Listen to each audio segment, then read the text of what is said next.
So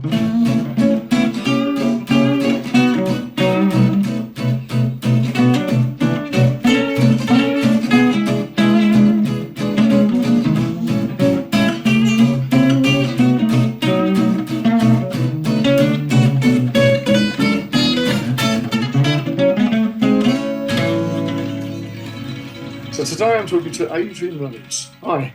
Hello. How are you? I'm pretty good. I'm pretty good. Yes. I've had some chips. It's nice and sunny, and Well, it's this is good, actually. I've come in and I had a bit of Portuguese fish pie. hey, posh. I like the sound of that. Yeah, it was, and yes, it was. I had to do a little bit of a deviation of from the recipe, but it was actually really nice. So I was Deviant quite fishes are surprised. always the best. Yes. So look, traditional first question, Adrian. What do you do?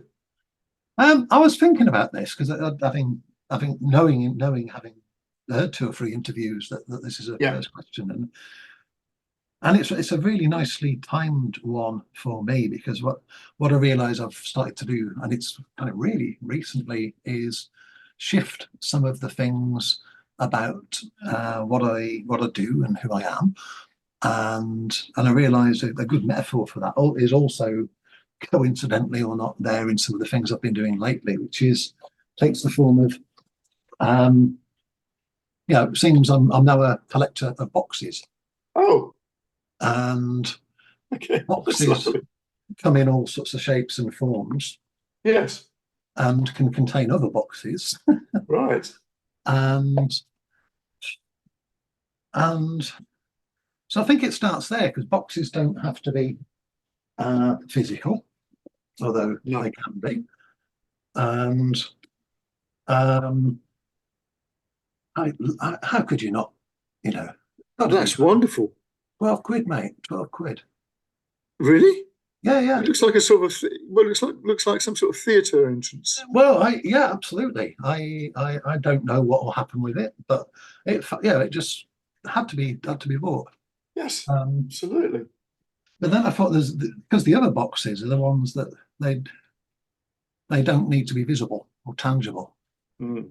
which are the ones where stories live sometimes, Yeah. or where we, again, using a very boxy sort of word, we can compartmentalize and we can decompartmentalize. And that's kind of what interests me a bit at the moment. So I very consciously decided, for all sorts of reasons, I want to do less of that kind of work.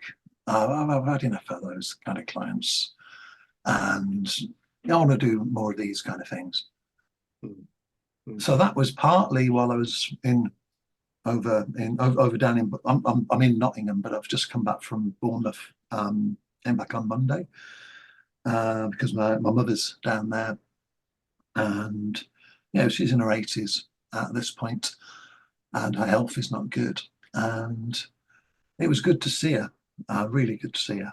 And it's it's a time that becomes more precious, for one thing, Yeah. which itself then raises questions of, well, what do I want to be doing as I get ever older as well. It turns out that's part of the deal. I didn't realise. Yeah, it is. That's a really good point. Oh well, I see. You get a bit of sagacity on the side, and but yeah. So I'd kind of made some decisions, also shaped by reading some Tyson Younger Porter on the way down. I love that guy's book, Sound Talk, and a lot of what I've heard Yes, him I've got say. that. Beautiful. And on the train on the way back and before then, I was starting to think, oh, no, these are some things I need to do less of. Here's what I'd like to do more of. Yeah. On that train, on that journey from Bournemouth to Nottingham, I met, and this was all started through a box in the form of a phone. So I'm sat at one side of the table. The other side of the table is a woman whose phone is face down, and there are stickers on the back of the phone, one of which is something or other to do with Estonia and digital technology, the other of which is to do with some sort of, I think it's called MAPS, psychedelic studies. And I thought, Right. we need to, and it didn't seem, I didn't want to talk then. No. But we spent Well, at the right moment, we ended up in a half-hour conversation that ended up, she'd never been in Nottingham before, chat. Oh, right, you happen to be doing storytelling with opera and theatre and immersive technology and animation and games. Oh, okay. And that's what she's doing at this point. And it's like, I don't meet people who do those things. And they're exactly the sort, that's exactly the sort of realm I'd like to be around some more. But especially when it comes not in one of those gobshite networky type things where you're doing croissants and business cards. yes. Yeah. But instead, it's this sincere communication where also, it went both ways. And then I was able to help her out without me knowing that I'd be able to do so, where she wanted to know a little about pukas, since that's part of where her attention is at the moment, folklore and mythology being another shared thing there. And it's, and being able to then to again open another box, Birmingham Memories, 1990s, where at that point my mother was living in a flat above a laundrette that she'd bought after my parents got divorced, and things, and there's a whole Birmingham Irish thing, which is kind of interesting. They'll have musical aspects as well. And part of that was a guy who would, he was a window cleaner, and he swore blind that an invisible rabbit, aka Puka, held up his ladder. Little boxes, little boxes. So explain what a puka is then. A puka is a spirit in Irish folklore. I principally came across through Robert Anton Wilson, Yes. and it often takes the form of a rabbit, and it can be the form of the rabbit who is often unseen in the James Stewart film Harvey, which for Robert Anton Wilson, there was this slightly weird interaction when he saw the film at some point, and James Stewart's character was called Mr. Wilson in there. So yes. there was some meta fun, And what does meta mean there? It means you find out that you're both in the same box, even if you didn't realize you were. Yeah.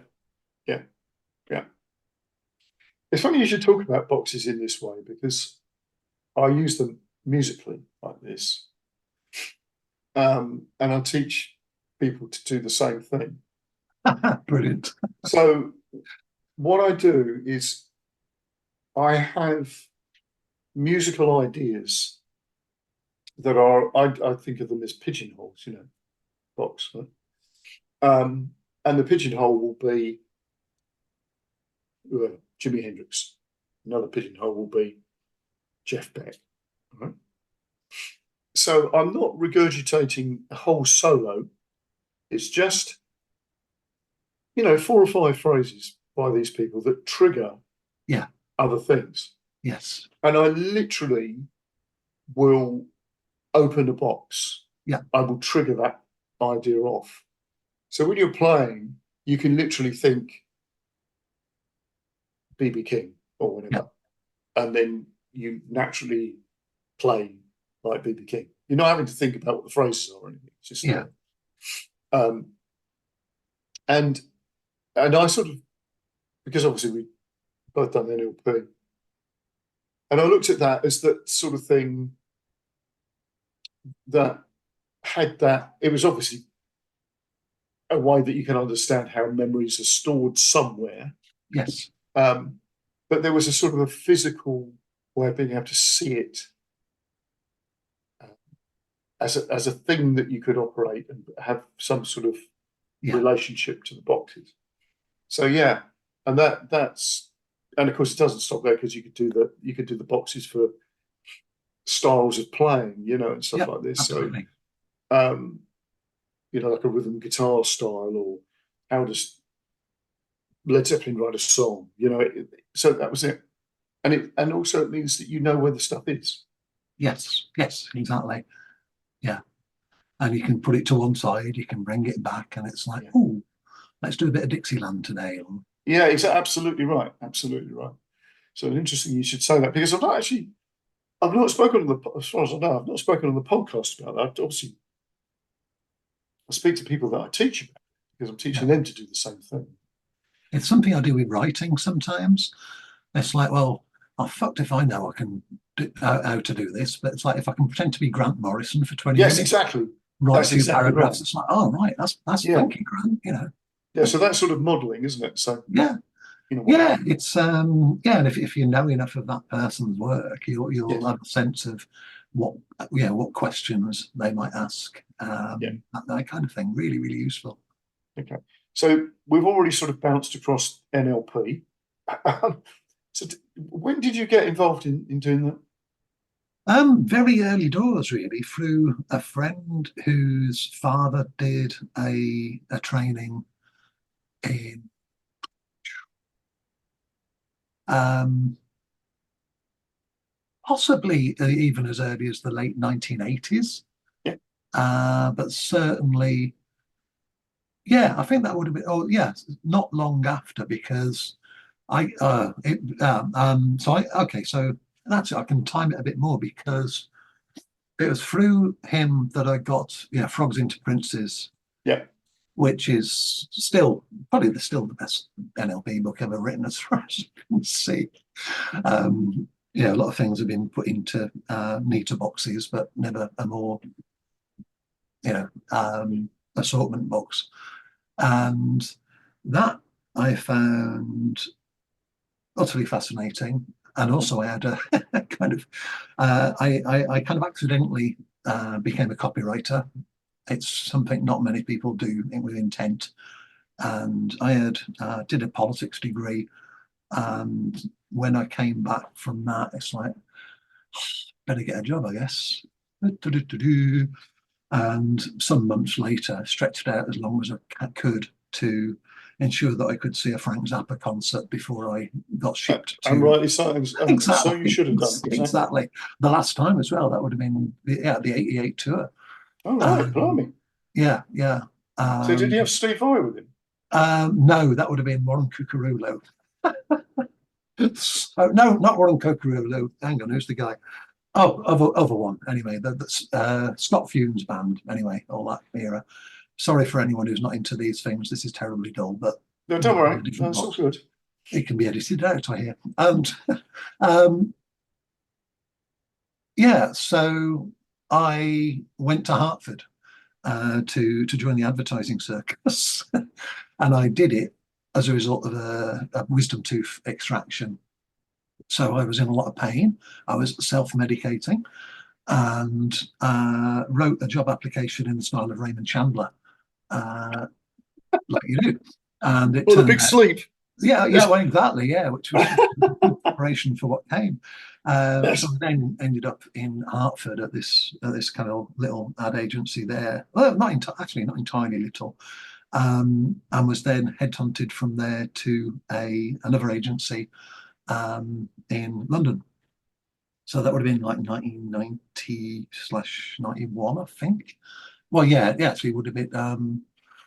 Yeah, and then yeah, things got messy when around somewhere in there. At the point when I was working for the London agency, I got there was a laboratory essentially.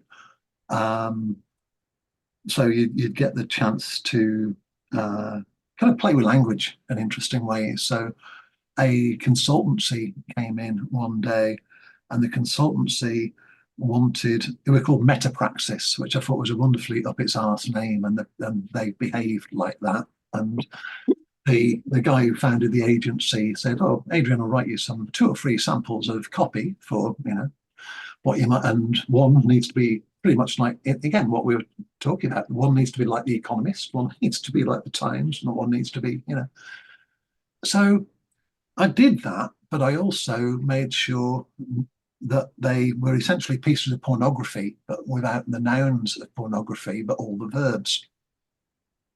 So there was penetrating markets and Oh, right, I get you. Yes. yield and, you know, all of this other. And I showed it to my friend, my fellow copywriter across the desk, and she looked at it and go, "You can't show them this, it's filth." And they went for the filthiest one, which, but I'd kind of, I wanted to do it to just play, but also because they were such asses when they'd come in, I thought I'm going Yeah. to have some fun. Yeah. So that was kind of one version of it, and another version was going to a meeting with a client, and there was sort of disagreement internally between a couple of managers who had to be able to sign off the text and all this. And what I noticed, it's like absolute textbook. One of them, it's like, well, I can see what you're doing with this text, and I'm pretty clear what we're doing. It's like, I like the perspective here, a bit more focus maybe. And the other person, it was well, no, you haven't really got to grips with it. It's not solid enough. Yeah. It needs, I don't know, yeah, you need to be able to grasp it more. Yeah. And oddly enough, they couldn't agree. Yeah, well, obviously not. What language? Yes, exactly. Should read. So I did something which was using bits of both and all the rest of it, and all of a sudden, it's like, oh, okay. So that was fascinating. So that was part of it. Yeah, yeah. For me, obviously using NLP in teaching, a lot of it you were already, I was already doing sort of. Yeah, absolutely. Because it's not like it's something new. No. But it's the fact that you get a bit of a clearer idea about what you're doing. Yeah. And I used to see this a lot within schools, where you get a lad who was, obviously not very top, they're not very high up in the class, but he come to play guitar, and he had an amazing feel for playing rhythm guitar. Yeah. And immediately, and I actually said to this lad, do you ever get the situation where you're sitting in a lesson, and the person at the front, the teacher at the front, is just chatting away, and it's like you can't feel what's going on at all? And he went, "Oh," right. And I said, and interestingly, I said, "Are there some girls in your class that talk very quickly? And you'll find that actually they can be quite hurtful." He went, "Oh God." It's like I was sort of reading this guy's mind. I said, "Look," and I explained to him what was going on. And I said, "But what's wonderful about this is that it's going to make you a great player, a field player." But this guy then, became this sort of, real, he had his own band and all the rest of it. And did some amazing things. Guy couldn't read or anything like that, couldn't even read tablature. Yeah. Because that's not where he was getting his information from. It was just purely feeling stuff, and there was something else I said to him about, "Have you been on any school trips?" And he said, "Oh yeah, we went up to the Imperial War Museum." I said, "What, the trench, the thing, the exhibition about being in the First World War in the trench?" He said, "Yeah." I said, "What's that feel like?" And you could tell this guy utterly got it. Yeah, absolutely. So that really encouraged me to sort of get deeper and deeper into that. Yeah. And it's sort of weird, because when you know what's going on, like you're saying about the two people who couldn't agree on something, they're basically speaking another language from one another. Yeah. And that's kind of, and it continues to, there's lots and lots of other things to notice and be part of, I think, is the other important thing. And And every now and then, had a my friend Stuart. I haven't seen Stuart for years and years. Lovely guy, and just three little glimpses of things in that Stuart introduced me to, and one of them was his father, who we met in a pub one night, and something about him. There's just sense of, I don't know, something. He wasn't someone who readily took to people, and what was that? And when I listened, all the predicate stuff that we get encouraged to listen for in it is, he wasn't doing the things other people were instead. And this is part of the thing as well. It's like you're looking for pattern, not specific things. He was talking in a way I'd not ever heard before, which was all to do with gases and inhalation and exhalation. And that's like, oh, no wonder so I met him there. And it also gave me insight into, well, I had no idea how how this is true for you, and it doesn't matter. But my God, that sense of loneliness there was, So that was Stuart's dad, and I'm inhaling now as I remember that. And then there was also Stuart's dog, and Stuart would he was got this dog, and he'd go and visit some friends on a Friday night, and they'd play cards. And it's again one of these, like the guys in their mid-20s, whatever, they think they're quite all right at cards or whatnot. And I was like, yeah, we can do this. And Stuart turned out not to be very good. The reason for this, it transpired, was one or two of the other guys had realised that his dog would wag its tail when Stuart had got a good hand. That's amazing. Which I love. And then the other Stuart story was, which I only mentioned just to get across the sort of scope of these things. Yeah. He'd moved to a different flat at some point, or house, actually, house share. His landlord lived there, and said, he's a bit of a drinker. He's all right, but he's a bit of a drinker. That's all right. So went round, and we're just standing in the kitchen drinking tea or whatever. It's all fine, and the landlord's there and he's sober. We go through into the middle room, and the landlord sits down, and we're all chatting. And I start to realize the landlord's drunk, but he hasn't drunk anything. Right. Yeah, and that was certainly tea we were drinking in the kitchen. Yeah.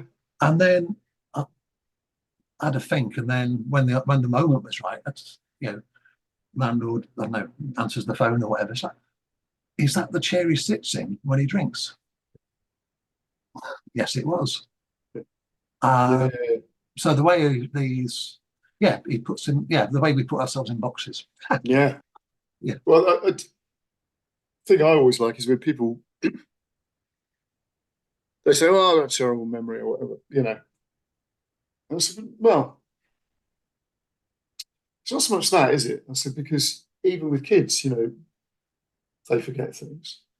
I said, but tell me, do you have a situation where you think of something, you think, oh, I've got to do whatever. You leave the room, you walk out, you go upstairs into the bedroom, whatever it is, you walk in the bedroom, you get in there, and you think, what the fuck have I come up here for? And you can't remember. Yeah. And you go all the way down the stairs. And of course, by the time I'm saying this, they actually know where I'm going with this. And I said, you walk into the room that you had the thought, and you remember. Yeah. So that's, again, a very sort of... Well, what I've started to do now, more recent, but actually very recently, because again, it's like we hear words like liminal space, and it's like, well, it's true. And sometimes we come across it, and it's it's on the edge of a field. It's by a river where there's an abandoned shopping trolley. But it's also like between this room and the doorway, corridor. Yeah. So what I've started to do is to do some I don't know, is that what you want to call it? Energy, prayer, whatever, in that doorway with one foot one side, the other foot the other side. Oh my God, I can feel that. Yeah.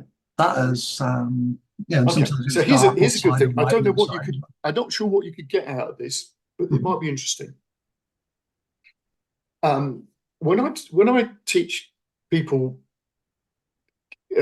modulations in key in music, right, what happens is that there is a particular thing called there's a cadence, right? So you've got the important chord, which is the key chord, Right. and then the chord that's a fifth above it, which gives you the sort of, you know, what they call the perfect cadence. It's like a, you know, full stop type thing or whatever, right?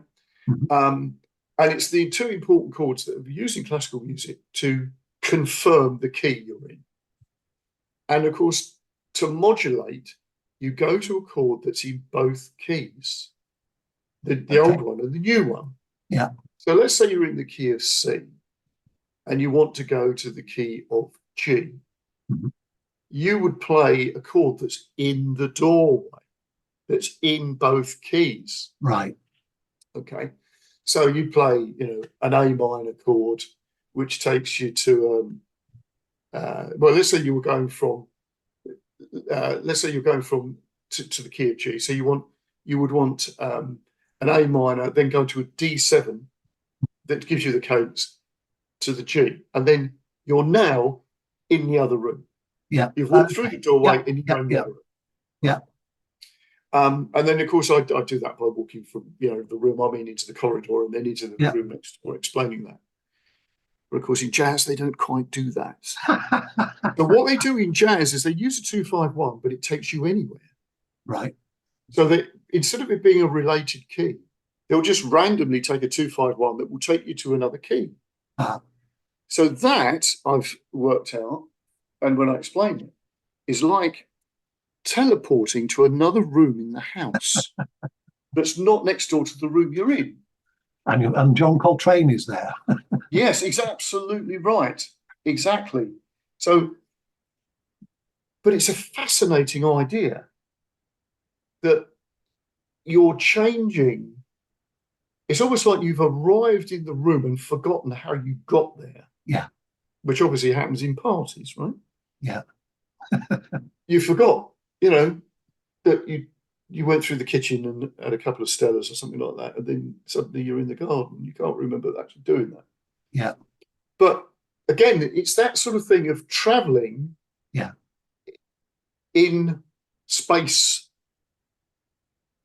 and I think that's really interesting. I don't know if there's anything you do with that, unless of course you could. Well, the George Miles Carlin, Davis or something like that, maybe. I don't know.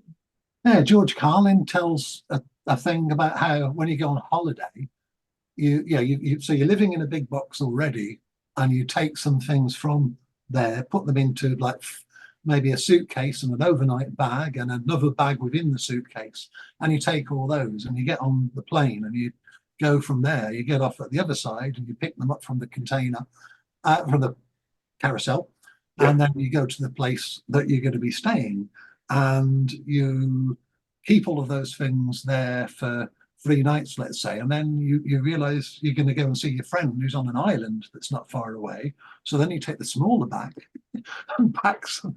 So each of these times you are repacking and getting some more stuff to take back, and just kind of shuffling those items through different size, different containers. And that's really interesting, because you know I can see quite an application for that within, you know, building, you know, constructs of music where you take something that's from a particular genre. Well, absolutely. And then taking something from another genre and putting that in there, but thinking of it in a slightly different way. Yeah. Because I do that anyway, but this idea of boxes is a really... I think so, because you can then, within the box, rather than it just being the box that you put the chess pieces or the sandwich, you can put some bits of moss there and some stones and a crab shell. Yeah, and they can be organised by date or location or the person you were with at the time or the colour Mm. or anything. And that, I don't know, yeah, just there's times when that can be useful. Yeah, that's amazing. So I'm guessing that the NLP stuff, you've pushed this because of what you've already said. Um, You pushed this somewhere a little bit further than when. Put it this, hang on, let's think. I think if I rewind, I was my dad, who died in 2010, he basically said, not, as long as Adrian thinks for himself. Sorry, And as didn't long as catch Adrian that. thinks for himself, I think Right. was the primary Yeah, yeah. outcome for me. And I think he helped make sure of that by, I mean, not with any malicious intent, but I went to a grammar school in Birmingham, which was ideally equipped for 19th century officers in empire or Yes. junior civil servants Yeah. there. And it Yeah. was so ludicrous, not that I necessarily, because obviously you go there, you're 11 years old when you get there, you're told that that's a good thing that you're there. And the ludicrousness of it doesn't, in my case, I didn't really fully realize, and I didn't realize how unhappy I was there a lot of the time Right. until afterwards. But there were there was a number of things which helped. One of which was just a very rich range of people that I grew up around. Yeah. So both my parents were kind of working class people who had partly through when they grew up, when there was a possibility of economic acceleration beyond what Yeah. your Yeah. parents did. Yeah. That was a lot more likely then. But also my Yeah. dad was very canny, Right. good with figures. So in maths, he got the maths side, but he also got money, and he was good with people. And I think what I realized, so something I've just been thinking, I've thought about this again recently when he did national service, and he credits a barrack full of Scots who didn't really take to him. He was the only non-Scot in this barrack, and they would piss in his boots. And he credits them and that experience and whatever else with him losing what he said was a photographic memory. And and that may well be possible. He was very sharp.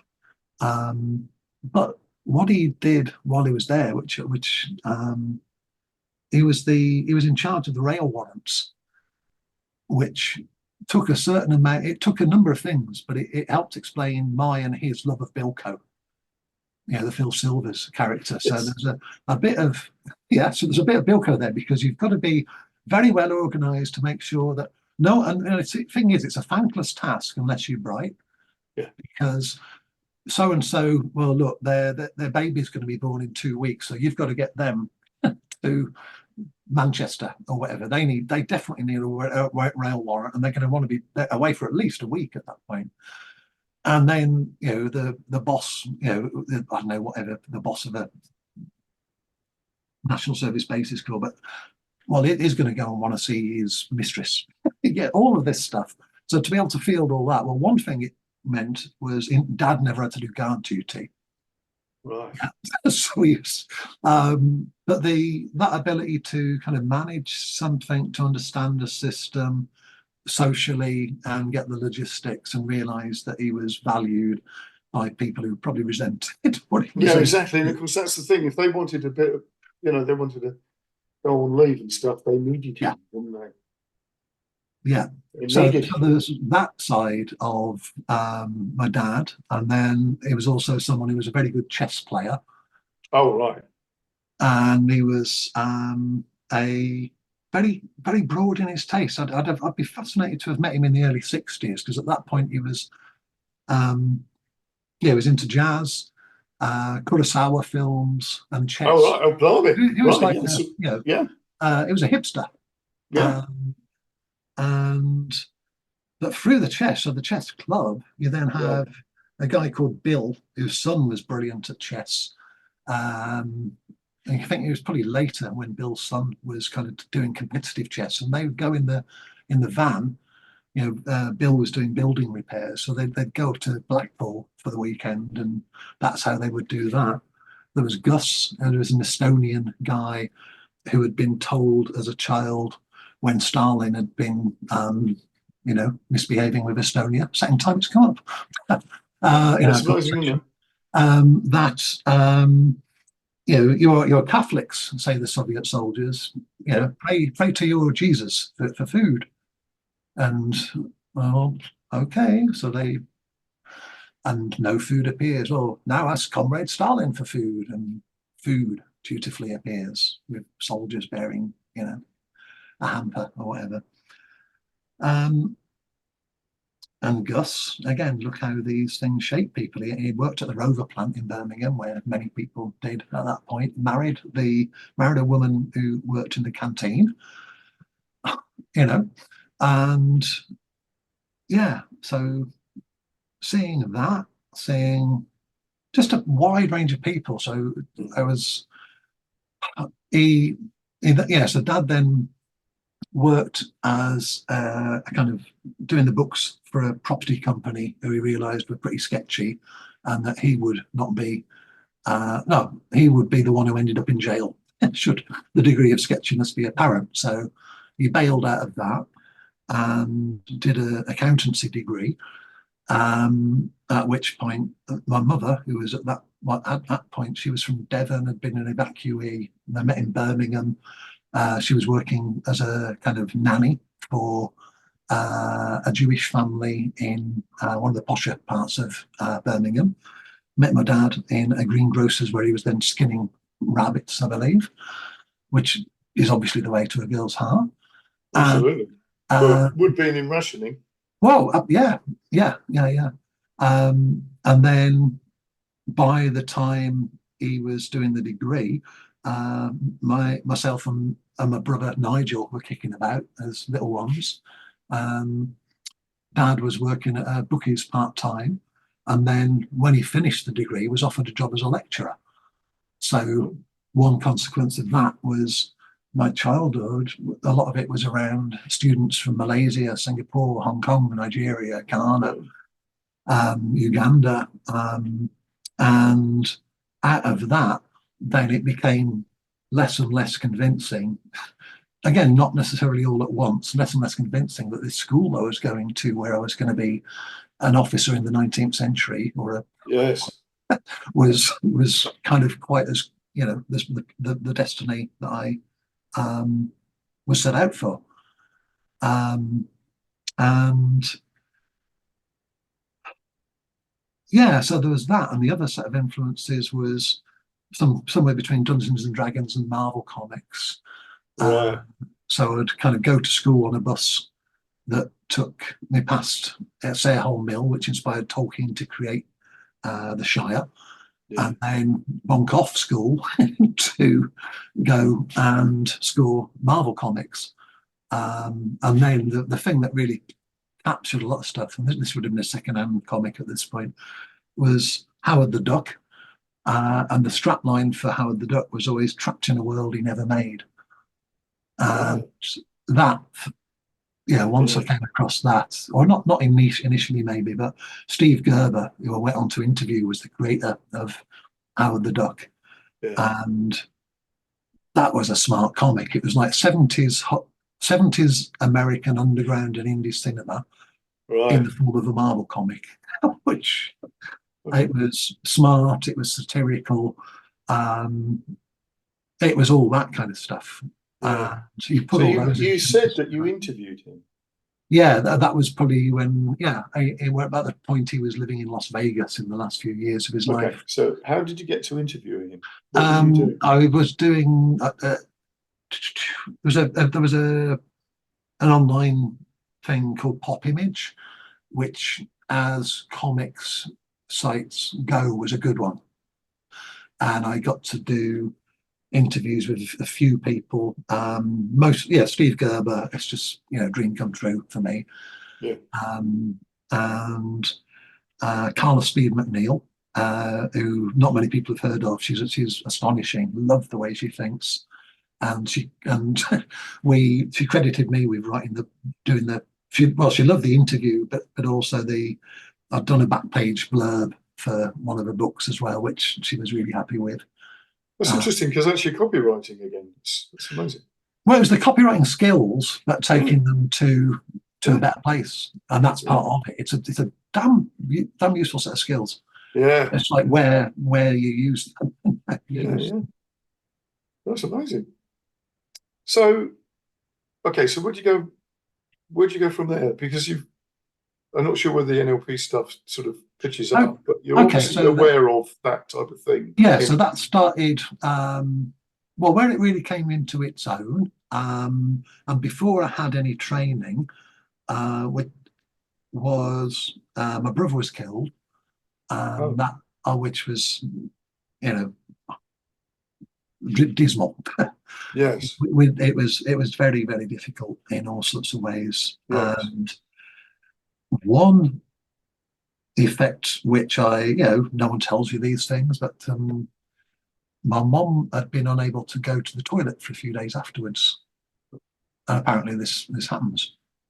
And it did happen, my mom, Yeah. And you're looking at maybe 4 days after, and it's like, well, she's drinking lots of tea, and this can't be good. At a physical health level. So at this point, I'd read Frogs into Princes and a couple of other books, whatever the early ones were, Transformations, I guess. Transformations, yeah. Yeah, and Change Your Mind and Keep the Change, or whatever, I don't know. Using Your Brain for a Change, that's the one. That's it, yeah. Yeah. And I figured,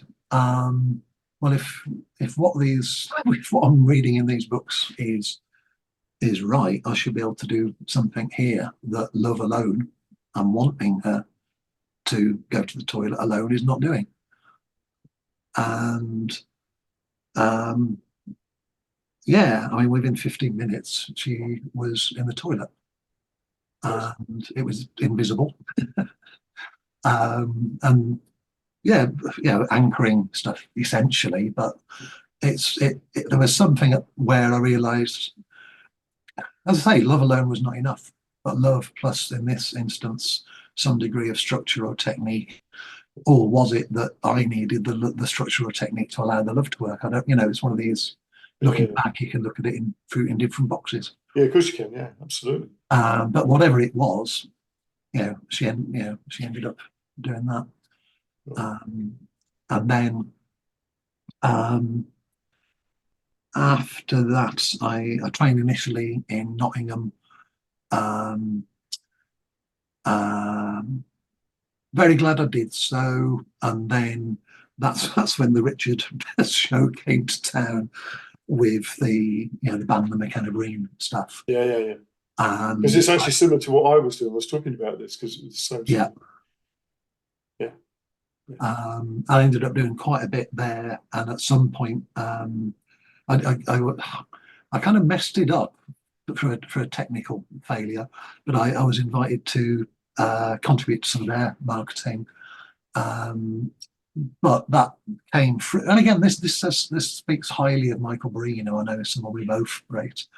I did the extraordinary course on modelling Joe McMonagle, the remote viewer, and Seka Nikolic, who's also really interesting energy stuff. Because I just thought I cannot not be at this event. I owned the background to that was beautiful, because there came a point where Paul McKenna's star was on the rise. I'm not especially a fan of Paul, shall we say, but at that point, at least, that you could see things there that were good in the guy, and he was, amongst other things, able to get a big audience there who would have not been going to a course like that otherwise. Number one. Yeah. So that was something that, again, Michael was the business brains of this operation. Yeah. So it's like, all right, let's advertise in the Daily Mail. We're going to get a whole different audience there. Daily Mail's got lots of women readers. So we're going to get this out of the world of your traditional people who come to weekend workshops and all this. Yeah. They also, and also through Michael, and his connections with martial arts people and God only knows what. So you've got large scale courses, which a lot of people were snooty about, and I get it to some extent, but that's I don't want to go into all of that. But the thing is, they were democratizing it in a way that wouldn't have happened otherwise. And again, on something Michael did, which was very smart, he got this was at the point when they were using what did they call it, the Congress Centre by Tottenham Court Road. Yeah. It was a union building that they were getting for like 400 quid a day, something like that. So he was, and they just sort of built it up from there. Yeah. And as time went on, Michael was starting to want to do more kind of, not interesting. They're all interesting, but what can we do that's more specialist? And through Paul, who had TV interest, which got him first the hypnotic world of Paul McKenna, Michael and he were then able to leverage the paranormal world of Paul McKenna, which basically means giving him access to a TV budget to hang out with lots of potentially psychic and or other interesting people worldwide, and then decide which of them are legit or not and see what happens and model the results. Yeah. Out of which came I think it's called enhanced sensory performance or something. It was extraordinary. And then that was a incredible experience. And through it, then I wrote a letter afterwards just saying, look, this was amazing. And there was a specific context in which I wrote the letter, which was I got back home, put the telly on, and there's a documentary with an American filmmaker, can't remember who at the moment. And I recognized that what he was doing in the space that he was marking out and the way that he was talking about it was, hang on. So Joe McMoneagle, who's been given a medal by the American government for information that he obtained psychically, which a lot of people would like to deny, but they haven't got access to all the information. A lot of it is still blanked out, but they'll still say he didn't get it, So he was doing it, I got evidence of that myself in there, but through what we were doing. But and the description that I'm told was arrived at of what was happening for that to be possible by some of the kind of, I don't know, intelligence or whoever people put onto this was that remote viewing is self-to-self communication across time. Yeah. Which is boom. So you're given a target, which is just a set of digits quite often, something to reference a code, and then it's like, well, all right, what am I going to do with that? And then stuff comes up, blah blah blah. Some of it will be right, some of it will be more right, some of it will be less right, and bang, there you go. And so he'd done that, but the self to self. So the self to self bit is like you need to see the actual results of what it actually was, so that you've got the confirmation of what it actually was, and then you get the learning experience there. All right, I got that right, that wrong, that right. Yeah. Wrong. So you know what it feels like and all the rest of it. Exactly. Yeah. So without that, and it does exist in an atemporal fashion, you could say. Then you've got hallucination. And hallucination is great sometimes, but if you want after specific information, not so useful. Anyway, but I noticed in all this, when I'm watching this documentary with the filmmaker, that he is kind of marking out space in the same way. And and is essentially, well, hang on, this filmmaker is talking about a film he hasn't made yet. In exactly the same way. And I sent a letter going into some of that to Michael. He really liked the letter, and he's someone who very much, again, it's a loop, isn't it? Yeah. And he's someone who's very generous in that respect. Which is, again, another instance of that later. I had an idea for a kind of creativity tool, and I kind of dashed off a sort of 300-word version of that to Michael, say at 9 o'clock in the evening, and like 1 a.m. or something, I got 3 pages of notes back from someone who is like a consultant and coach to people with ridiculous job titles and whatever else going on, but the kind of generosity there was extraordinary. And and I have nothing but good things to say about the guy. Yeah. But I found it very interesting. I actually was on a course with them when they got a guy out of the audience and put him into a trance, and he became Muhammad Ali. And I've seen people do that in trance mediumship, Right. where they become something else. And watching it, it was the same feel. Yeah. And you think, right, okay, that's very interesting. The body language changed to suit the character. Yeah. How they spoke, the reference points that they used, how this, and all the rest of it. It was, he was Muhammad Ali. And you think, right, okay, so that is an interesting point. Well, I've got a friend who did, I don't know if it was the same course, but I've done that exercise or version of it with Richard, and seen him do ridiculous and beautiful things. Yeah. And my friend Michael did something very similar. And he had I don't want to tell the story I can't tell the story on his behalf anyway, but the bit I remember that was very, very, very powerful for him is that in the break that day, he went to the British Museum, which was very close by, and came across 2 things, one of which was a statue of Osiris, which he felt. I don't know what he did, but he did what you're talking about there. Yeah. Yes. So he became Osiris at that point, at which point a woman who was also on the course came in and had a similar experience of a very powerful sort for, I think, Nefertiti. Yeah. And that was a very, very, very powerful experience for the 2 of them, which, again, there is these non-ordinary realities. And I did a course with Michael and Eric Robbie, who I've done a lot with as well. Oh yes, Eric Robbie, I've heard of him. I've never met him. No, he's extraordinary. The fact that you can tell someone's good when they're maligned, and the fact that people will say Eric Robbie cannot do these things, they're clearly nonsense, says someone who's never ever been in a room with him. Yeah, exactly. Yeah.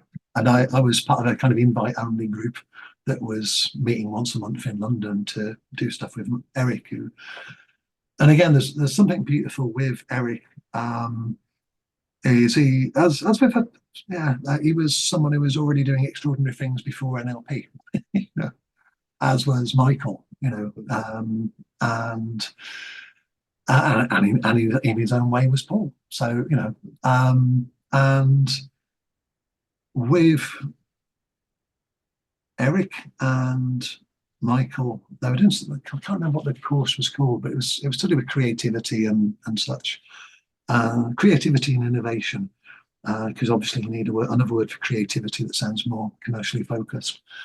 And it comes to the lunch break, and I basically misinterpreted an exercise, and instead of taking some words that I'd written and doing some transformation with them, I mistakenly applied it to the state that I was in, and I was just somewhere else. Yeah, I was just using one of these fairly simple instructions. If you've ever come across Scamper as a approach, each initial stands for, so the M would be magnify, minify, whatever. S would be, I don't know, simplify, C, combine, that kind of thing. So I did magnify for the state I was in. And all of a sudden, very good word for it, it turns out. So I was just blissed out over the longest lunch in the world at a wonderful Middle Eastern restaurant across the road. And it seemed to go on about 4 hours.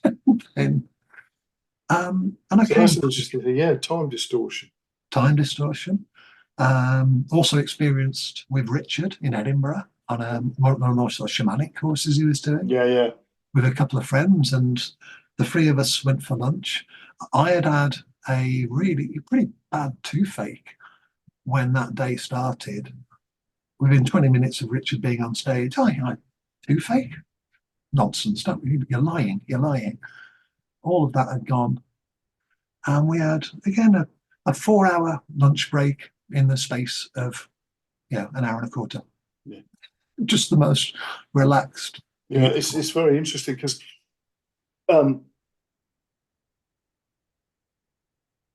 obviously we experience time distortion anyway, don't we? When you do something you find boring as hell and it just goes on forever. And then things that you really enjoy just go in a moment.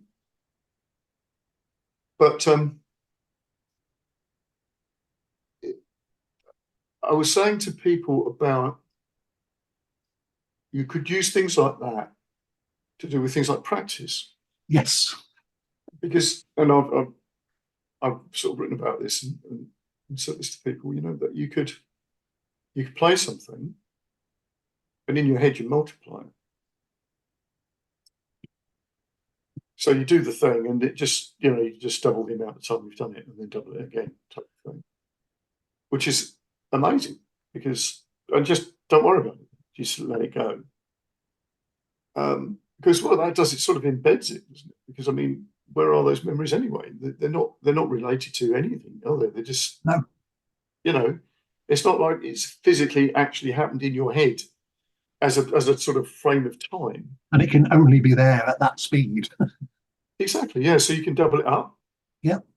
And I've done lots of stuff with that, with getting people to play things they couldn't play just by seeing it being played and then imagining it's actually their fingers, it sort of zooms into their fingers. I did one with a kid once where this was obviously in the early days of Harry Potter films. Brilliant. And great metaphors. We did a sort of reverse Dementor thing. Yeah. So instead of the information being sucked out of his hand, he watched my hand do something and then he sucked the energy out of my hand, everything that I was doing into his hand. And then he could just play them. Yeah. Fab. That's wonderful. Yeah. And again, it's like, well, you don't need to know why these things work. No, absolutely not. As long as they work, you don't even have to have. It doesn't even have to be true. It's just wonderful. About no, not at all. It's like are they happier or closer to what they wanted now than they were before? Are you both of those things? Are whatever. Those are the things that matter, and how you get there.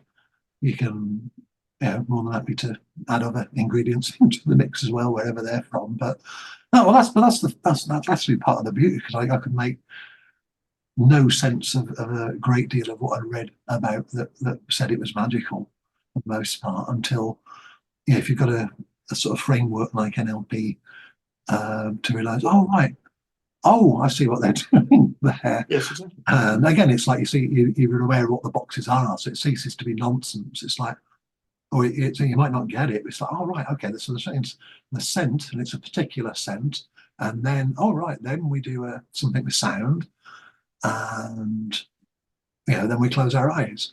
But if you can, I know for me, just being able to look at things like that really helped with things that had been too much of the hocus pocus before. Yes. It's far too much like the Victorian stuff again for me. Yeah. So what are you using this stuff for now? You're obviously using it in your life, I know, but Well, okay, so the part of the whittling thing at this point is that I've been using the banner on traditional storyteller without, well, and yeah, just finding out what that is by doing it. yeah, And the doing it involves ordeal, or has involved an ordeal. I'm not planning any more ordeals, but there's another one to come. But I knew that was the case. But so I was hoping to run the first workshop around this, not even knowing the name on traditional storyteller at that point. But that would have been about this time last year. In fact, around my birthday's in June, and it was going to be just a bit before then. And it started to feel a bit compromised because a client who does, good, honest, real stuff in and around well-being said, "Oh, you could run it at my place," and I thought that's a really kind offer, which it was, and he's. But it's like I was starting to think, well, I need to shape it to be for her audience, and the decision was made for me because I got taken into hospital on. I think I'll get June the 5th last year, and it was quite scary, and it was the day on which the American government formally acknowledged that they might be in possession of an extraterrestrial craft, which starts to have relevance because I had a catheter fitted. So I went home with that, and the whole catheter thing, that's like, let's plant a flag on the moon. Yeah. And really not recommended, but that was a vile experience, and it was the start of a month in which I may or may not have had prostate problems going on. Yeah. It turned out that I didn't, but it was a horrible, horrible month, as you can imagine. Yeah, absolutely. But then the catheter had come out after about 10 days or a week or something, but I was still, not good. And then I got all the okays, so everything's good. And that announcement came on July the 4th, which, as we know, is the day that Will Smith saved the Americans on Independence Day from alien invaders. So there is, by witchery, we find that there are stories all around us which have got some interesting shapes. Exactly. And that was one of them. Which sort of takes you back to sort of Anton Wilson again. Absolutely. Yeah. Where you see these sort of patterns and, weird numbers appearing at the same number. Yeah. And you see it all the time. When you start becoming aware of patterns like that, you see them all the time. Yeah. In your own I life. guess especially if you're into music as well, because oh God, yeah. All the time, this sort of thing. You turn the radio on, and there's that song that you were talking to somebody about. And it's that. Oh, I had a beautiful example of that this morning, and again, the stories that have cropped up today, even so that went and saw a couple I know down the road. Just popped in, have a cup of tea. She's working on some lovely batik work, and that's looking beautiful. Of coffins, and that was extraordinary. And she's telling me, she's from North Wales, and she'd gone to see a friend who she'd been to junior school with, and she's now about 70. And a favourite song of theirs when they were 15 was it Best Friends?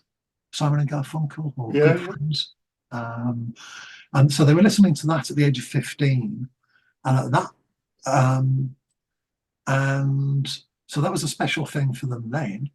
And then more recently, they met up again at the age of 70, which is the other age that's referenced in the song, apparently. Or certainly they were doing 15 and 70 in their lives, and listening to the song again at that point. And my friend sent her friend the lyrics of it and everything. And her friend bought her a little bench, because part of the song is to do with these two friends sitting on a bench. And it's just this little bridge that spans the years, and it's a bench. And it was just there in out of nowhere. Yeah, that's incredible. Okay, so what I was going to suggest was, because we've been talking about that, there's more. I'm sure there's more. Sure. So if you're up for doing another one, because I want to That'd go be down great. this rabbit. That'd Because be obviously we've sort of skated across some really amazing things and not gone down them. So let's do that next time, if that's okay. We'll just find another time, you know. yeah, maybe. that'll be fabulous. Thank you. That's No, really thanks. good, because I don't often get a chance to talk to people who've done NLP in the similar way to me. Yeah. When you start to realise that, you know, like you're saying about boxes, Yeah. that you lift the lid, Yeah. and you start to go, oh, that's different from what I expected. Absolutely. Yeah. And it's why, generally speaking, I don't mention that I've had anything to do with that stuff now, but I feel very comfortable getting into it with you. Well, you know, because I'm, it's good for me because I can, because I, you know, and we've got a mutual friend, Richard, that you know, Richard sort of helped me finish the book off, and Brilliant. the book that was, you know, written about creativity, and because it's music, magic, and NLP. Yeah. The people that are into, you know, stuff that it's got to be psychological. Yeah. NLP does the job, right? Yeah. But anybody can actually sort of go, well, I get this thing that is really weird stuff that I just, you know, the magic does that stuff, you know. So you can just, you could just sort of move the boxes around, as you say, you know. Absolutely. Yeah. Yeah, exactly. And of course, anything that's creative does not make sense. How it arrives, there's no standard path. You know, you've got some things that might trigger things. Yeah. But stuff arrives sometimes fully formed. Yeah. Or certainly got a shape to it. Yeah. But you know, it's already got a character. Yeah. You know. And sometimes even standard deviation isn't enough. You need some extra special deviation. Definitely. So we'll do that. We'll go down that route.